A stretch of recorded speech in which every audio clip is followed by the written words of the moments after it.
surga.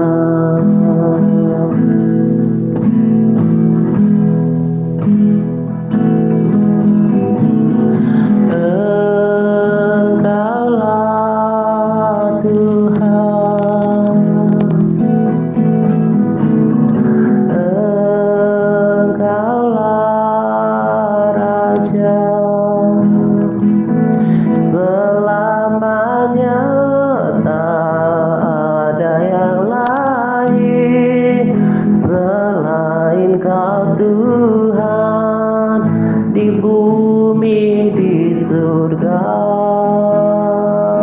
Selamanya tak ada yang lain selain Kau Yesus, di bumi di surga.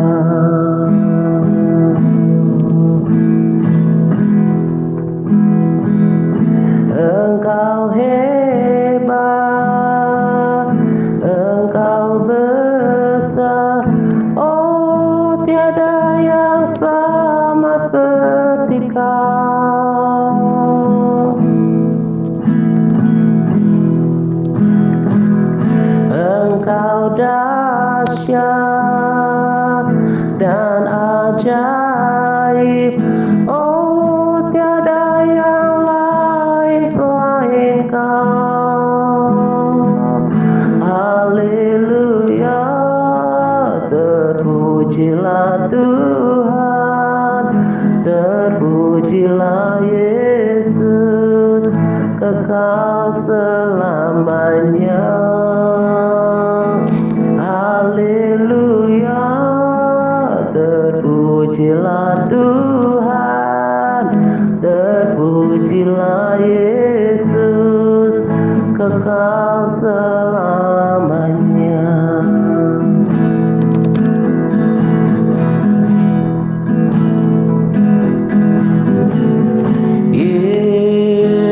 Yesuslah Tuhan, Yesuslah Raja, selamanya tak ada yang sama seperti Kau Tuhan, di bumi di surga. Selamanya tak ada yang sama seperti Kau Yesus, di bumi di surga.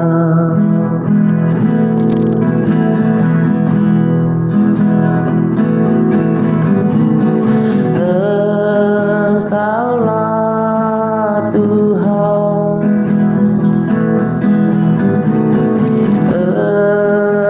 Engkaulah Raja,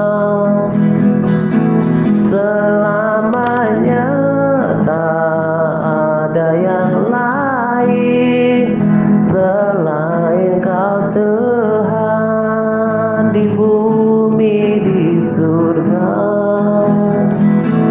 Selamanya tak ada yang lain selain Kau Yesus, di bumi di surga.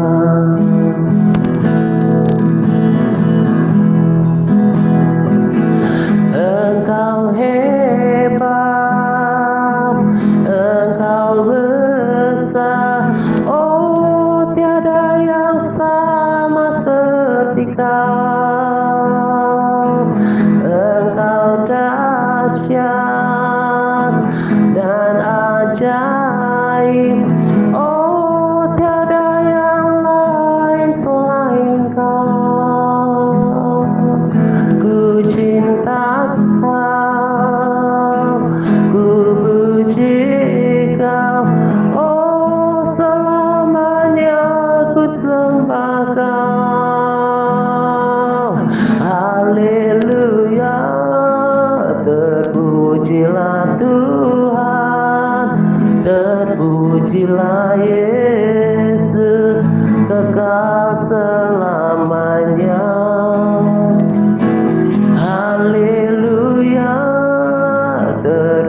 Terpujilah Tuhan, terpujilah Yesus, kekal selamanya.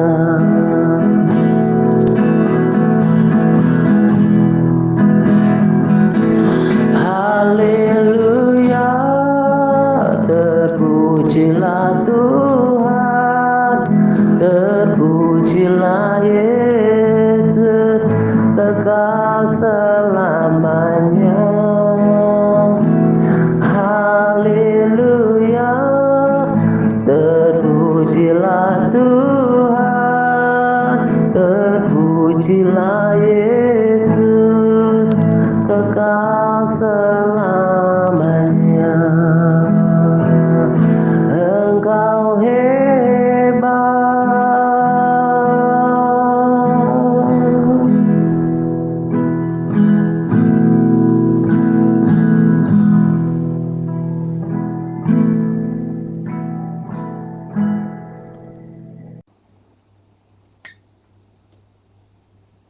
Shalom Pak Atta, Bapak Ibu, dan saudaraku yang terkasih di dalam Yesus Kristus. Selamat bertemu kembali dalam siri RSSP modul kita. Pertama-tama saya mengucapkan syukur kepada Tuhan atas kemurahan Tuhan dalam saya mempersiapkan diri untuk menyiapkan SSP modul kali ini. Tidaklah mudah karena pertama-tama saya harus mendalami setiap kebenaran yang tertulis dengan teliti dan mengaplikasikannya dalam hidup saya sendiri. Dulu barulah ke orang lain. Begitulah yang seharusnya bagi saya dan saudara juga ya. Terima kasih Pak Atta, tim admin yang luar biasa atas kepercayaan kali ini buat saya untuk berbagi sharing dengan kita.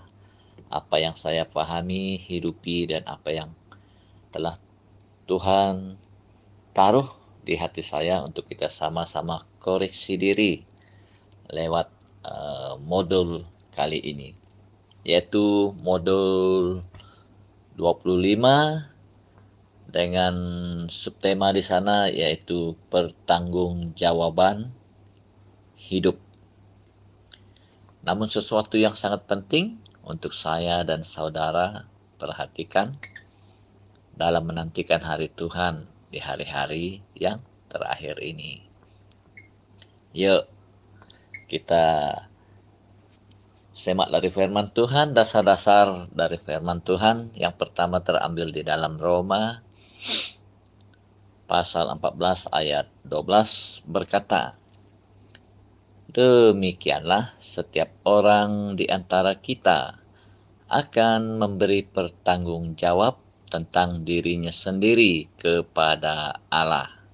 Demikian firman Tuhan. Saudaraku, biji mata Tuhan, dalam surat Rasul Paulus kepada jemaat di Roma ini menyimpulkan terutama di ayat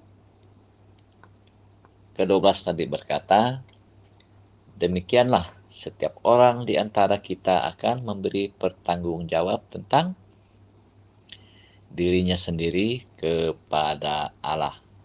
Maksudnya, orang tua akan bertanggung jawab atas dirinya sendiri. Anak-anak bertanggung jawab atas dirinya.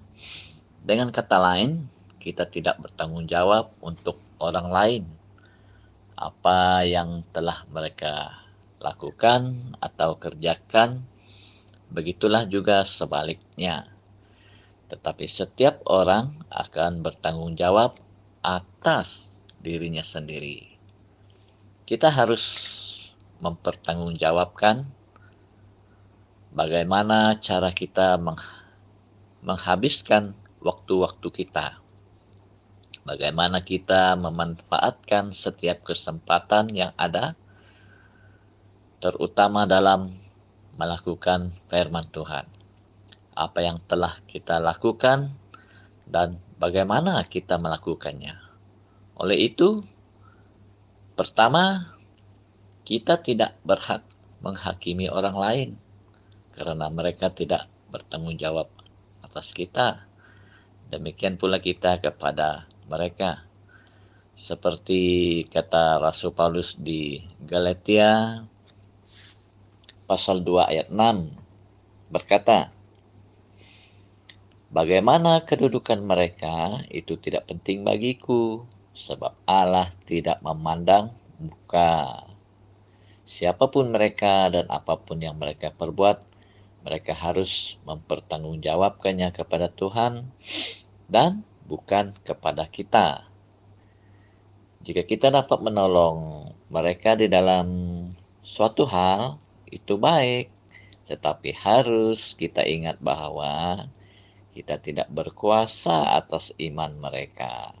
Dan hal kedua, kita hanya perlu berbenah diri sendiri, introspeksi diri setiap hari. Kita punya hal-hal yang harus diurus sendiri, dan itu sudah cukup bagi diri kita. Seperti kata firman Tuhan, baiklah tiap-tiap orang menguji pekerjaannya sendiri. Itu dalam Galatia 6 ayat yang keempat. Maksudnya, bagaimana kita akan dipertanggungjawabkan atas diri kita sendiri. Apa yang kita pikirkan, baik yang nyata maupun yang tersembunyi, kitalah yang akan dituntut Allah kelak untuk semuanya itu. Sebab ada firman yang berkata, apa yang ditabur orang itulah nanti yang akan dituainya. Kita boleh baca di Galatia pasal 6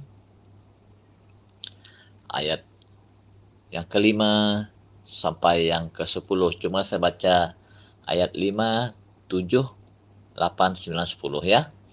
Ayat 5. Sebab tiap-tiap orang akan memikul tanggungannya sendiri. Ayat 7. Jangan sesat, Allah tidak membiarkan dirinya dipermainkan. Karena apa yang ditabur orang, itu juga yang akan dituainya. Ayat 8. Sebab barang siapa menabur dalam dagingnya, ia akan menuai kebinasaan dari dagingnya. Tetapi barang siapa menabur dalam roh, ia akan menuai hidup yang kekal dari roh itu. Ayat yang ke-9.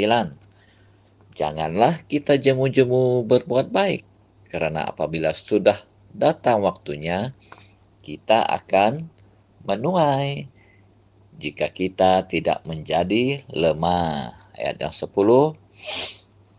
Karena itu, selama masih ada kesempatan bagi kita, marilah kita berbuat baik kepada semua orang, tetapi terutama kepada kawan-kawan kita seiman. Nah, itu firman Tuhan tadi. Nah, dasar firman Tuhan yang kedua sesuai dengan subtema kita terambil dalam Ibrani pasal 4 ayat yang ke-13 yang berbunyi demikian. Dan tidak ada suatu makhluk pun yang tersembunyi di hadapannya. Sebab segala sesuatu telanjang dan terbuka di depan mata Dia, yang kepadanya kita harus memberikan pertanggungan jawab. Nah, saudara Bapak Ibu, seperti yang setiap orang-orang percaya ketahui bahwa kepribadian Tuhan, khususnya kemahatauannya, tidak ada suatu makhluk pun yang tersembunyi di hadapannya. Baik apa yang kita pikirkan, apa yang kita lakukan, baik atau buruk, semua itu dalam pengetahuan Allah. Itu di ayat yang ke-13. Ini sejalan dengan perkataan Tuhan Yesus sendiri mengenai dirinya. Kita boleh baca di Wahyu 2 ayat 23. Semua jemaat akan mengetahui bahwa akulah yang menguji batin dan hati orang. Demikian firman Tuhan. Tidak ada suatu makhluk pun yang tersembunyi dari hadapan Kristus. Tidak satu pun dari ciptaan Allah, karena Kristuslah yang menciptakan kita semua. Dia tahu siapa kita, kecenderungan manusia itu bagaimana, dan sebagainya. Di mana tidak satu pun juga dari tindak tanduk atau perbuatan, pikiran, dan hati kita yang tersembunyi di hadapan Allah. Semuanya terbuka, diterangi, ditelanjangi, dan tampak oleh terang kemuliaan Allah. Sebagai contoh yang kita dapatkan dari teladan kehidupan Tuhan Yesus sendiri ya, dengan kemahatauannya yang tak terbatas, uh, menyembelih korban-korban yang kita bawa kepadanya untuk dipersembahkan di hadapan Bapa di sorga. Korban di sini membawa maksud doa-doa kita kepada kehadirat Allah ya. Nah, contoh kedua, sebagaimana imam besar pada masa lalu memeriksa binatang korban. Mereka menyembelihnya hingga ke tulang-tulang punggung untuk melihat apakah hewan itu benar-benar baik. Maka begitu juga segala sesuatu dipotong-potong lalu dibentangkan di hadapan mata yang tajam dari imam besar agung kita, yaitu Yesus Kristus.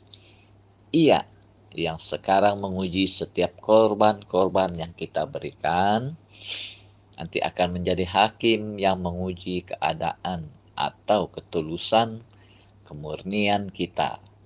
Kita akan memberikan pertanggungjawaban kepada Dia sebagai orang yang menentukan kekekalan hidup kita kekekalan hidup kita. Kepadanya lah kita harus memberikan perhitungan. Kristus memiliki perhitungan yang tepat atas setiap diri kita. Ia telah memberikan pertanggungjawaban bagi semua orang yang percaya kepadanya, dan ia akan mengadakan perhitungan terhadap semua orang. Tidak ada yang terkecuali, baik sebagai hamba maupun yang memerintah. Kita semua harus bertanggung jawab di hadapannya kelak. Itu yang harus kita sadar. Jadi seharusnya lah saya dan saudara tekun berjuang untuk layak mempersiapkan diri kita dengan sebaik-baiknya. Saya mendorong kita semua untuk terus bertekun di dalam iman dan ketaatan sampai kepada kesempurnaan sesuai dengan kebenaran dari firman Tuhan. Bahkan setiap perkataan-perkataan yang kita ucapkan akan dituntut pertanggungjawaban, baik yang baik maupun yang sia-sia yang kita ucapkan. Sebab itu dalam Matius 12 ayat 36, ini dasar firman Tuhan yang ketiga.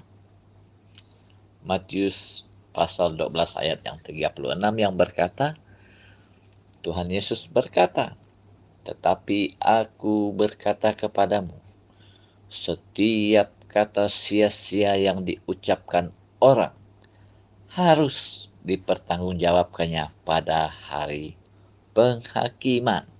Nah, ini perkataan dari mulut Tuhan Yesus sendiri untuk membungkamkan kekerasan hati orang-orang Farisi yang kita ketahui dari golongan orang-orang yang sudah mengetahui hukum Taurat, namun begitu keras hati atau bebal untuk menerima setiap teguran, sehingga mempersulitkan diri mereka untuk melihat kuasa Allah yang bekerja di dalam pelayanan Tuhan Yesus ketika itu.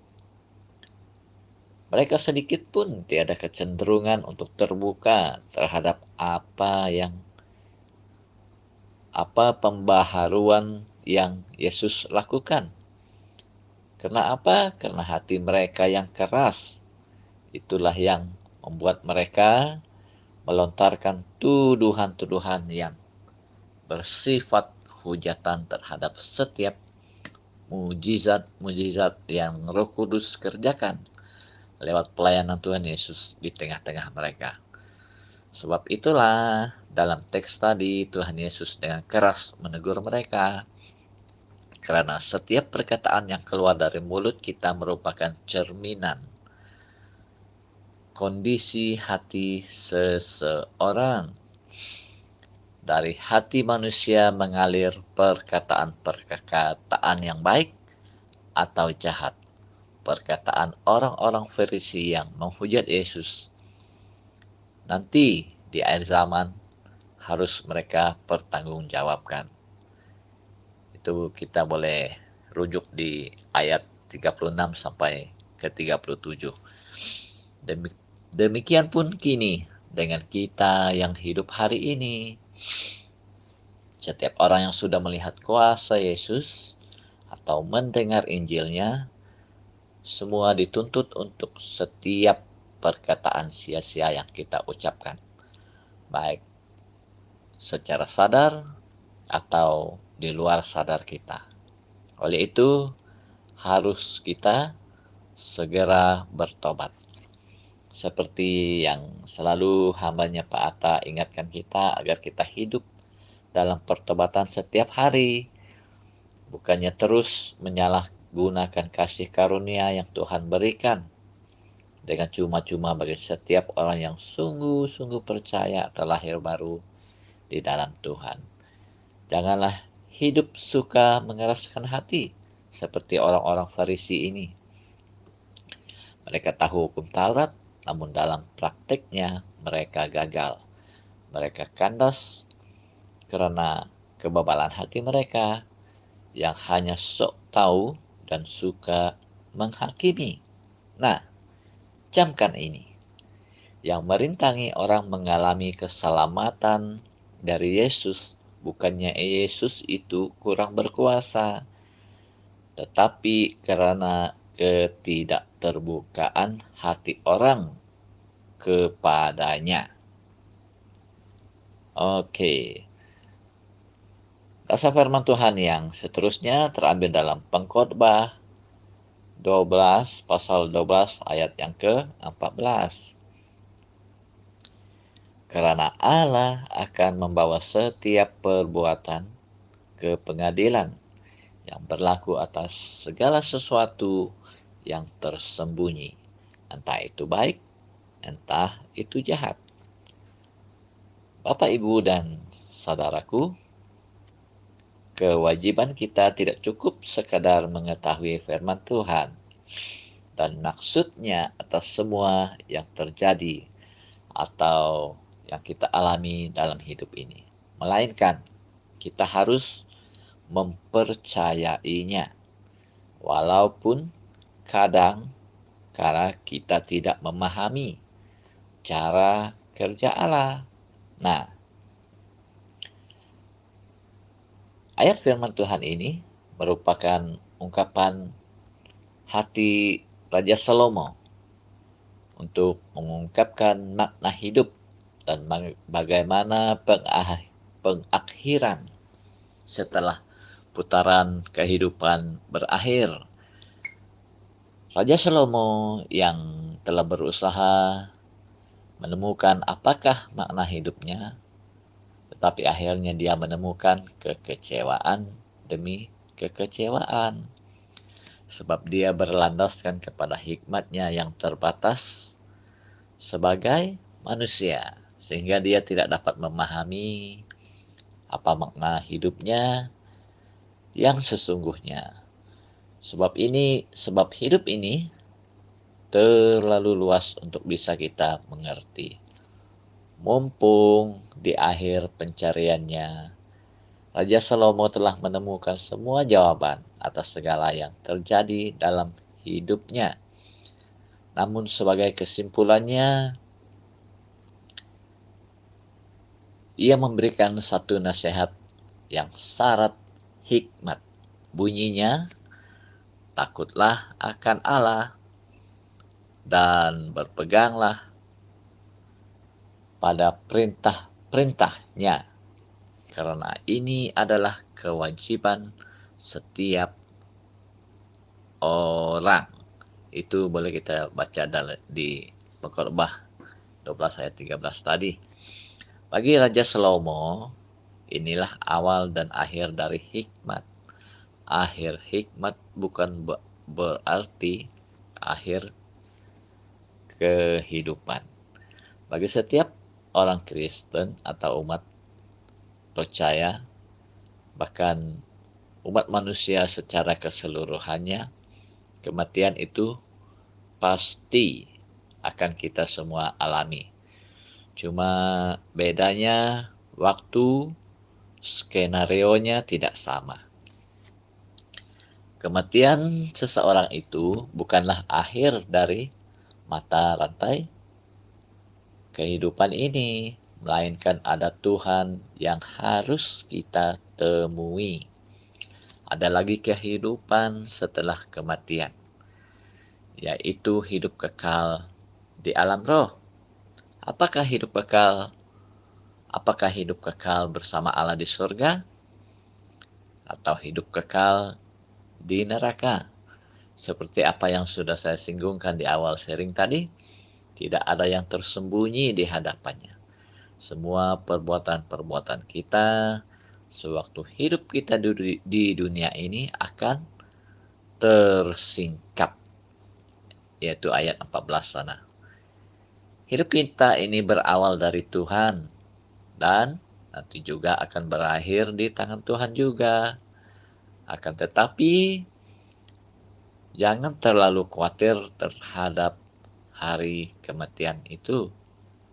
Yang kita harus khawatir adalah apakah kita sudah siap? Apakah kita sudah membereskan hidup kita di hadapan Allah? Apakah hidup kita sudah benar di mata Tuhan? Itu tugas saya dan saudara, lakukan bagian kita, yaitu hidup di dalam kebenaran firman Tuhan. Seperti apa? Yaitu dengan hidup atau menghidupi atau menggenapi setiap ketetapan-ketetapan, perintah-perintah dari firman Tuhan.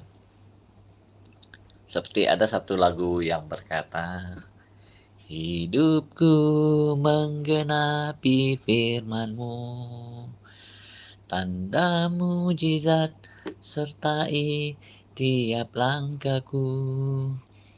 Kau bersamaku di dalamku, jadi bukti kebesaran-Mu.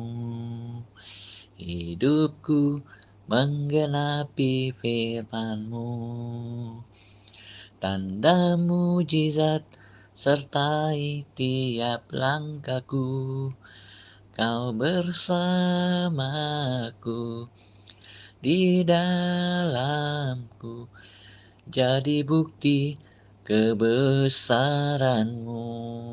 Nah, justru itu, jadilah teladan firman Tuhan, seperti apa yang Pak Atta selalu ingatkan saya dan kita semua. Karena kita ini adalah surat Kristus yang tertulis, demikian kata Rasul Paulus.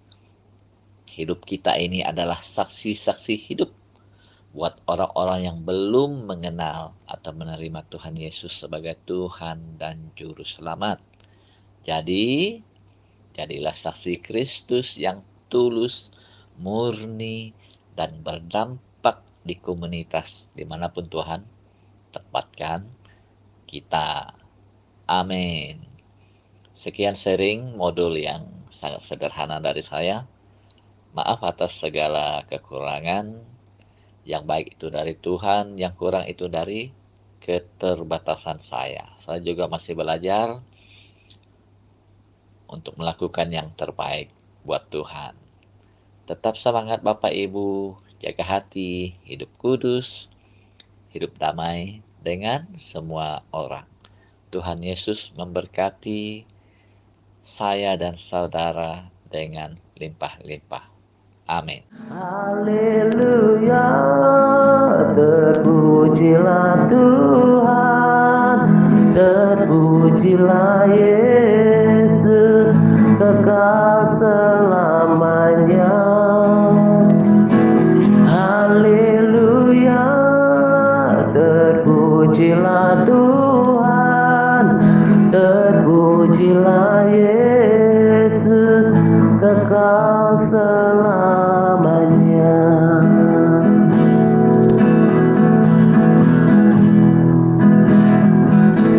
Haleluya, terpujilah Tuhan, terpujilah Yesus, kekal selamanya.